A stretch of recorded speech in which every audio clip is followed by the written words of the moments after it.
ashimwa ababyeyi be bamwibarutse, ibiganza byamwakiriye akigera ku isi, n'abagize uruhare mu rugendo kugeza abaye ikimenya bose. Ijwi risa n'imitima ya benshi, injyana inogeye amatwi, nibyo biranga uyu muhanzikazi. Si Rihanna, si Beyonce, yewe si na Shakira cyangwa undi muhanzi ukomoka mu Rwanda. Uwo ni Aline Sano. Ese ubundi ni muntu ki? Yanyuze mu buhe buzima kugeza abaye icyamamare? Reka mbikuvire imuzi n'umuzingo.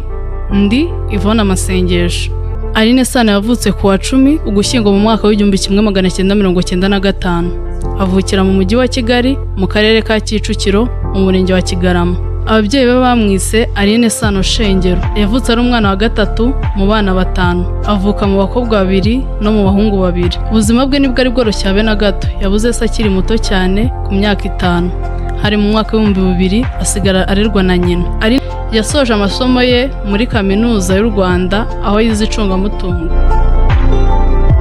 Aline Sano yatangiye umuziki mu mwaka w'2010 ubwo yaririmbaga muri korali y'ikigo yizeho Igitwe mu karere ka Ruhango mu ntara y'Amajyepfo.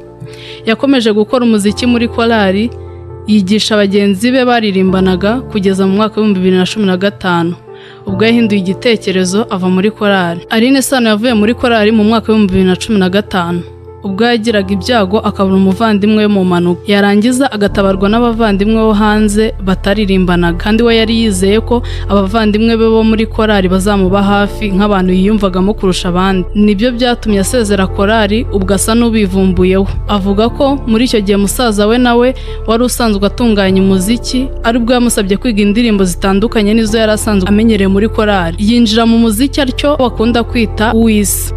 Aline Sano atangiye gukora umuziki nk'uwabigize umwuga mu mwaka w'2018. Muri icyo gihe yasohoreye indirimbo 2 icyarimwe, imwe ayita Witinda, indi ayita Ntako Bisa. Ariko izo ndirimbo ntizamenyekanye cyane.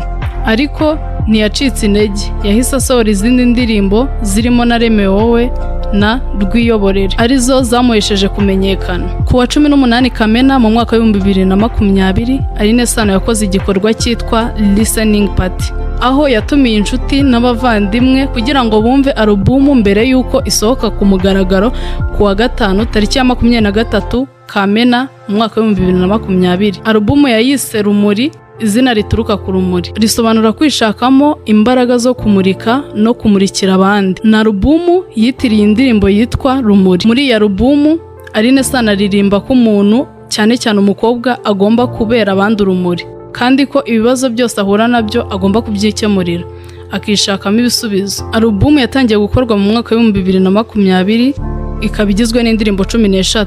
Harimo indirimbo zimwe zacurangishijwe ibikoresho gakondo, hari n'izindi 2 yakoranye n'abandi bahanzi nka Why yakoranye na Kivumbi King na Lioness yakoranye n'itsinda ry'abasamyi ba Nkombo. Izindi ndirimbo zirimo Maria, Inshuti, Mwiza, Umwihariko, Sakwe Sakwe, Kuki na Why. Rumuri, Warakoze, Bohoka. Si ibyo gusa kuko Aline Sano yagiye atsindira ibihembo byinshi bigiye bitandukanye, harimo nka Kiss Summer Award, Isango na Muzika Award na Karisimbi Event Award. Ushobora kuba utekereza ko Aline Sano yatekerezaga ko azaba umuhanzi. Oya, Aline Sano yumvaga azaba umukinnyi w'umupira w'amaguru, agakina imikino yo gusiganwa ku maguru ndetse n'imikino njyarugamba, bitewe n'uko yakuze bamubwira ko ateye nk'abahungu, bityo akura yumva ko azakina ino mikino. Nubwo ibi byose Aline Sano yabiciyemo, gusa hari isomo byadusigira: kudacika intege, gukora cyane no kutava ku izima. Reka nshimire wowe wabanye nanjye muri iki kiganiro. Njye ndi Masengesho Yvonne. Mukomeze mubane natwe, amahoro n'imigisha y'Imana bikomeze bibane namwe.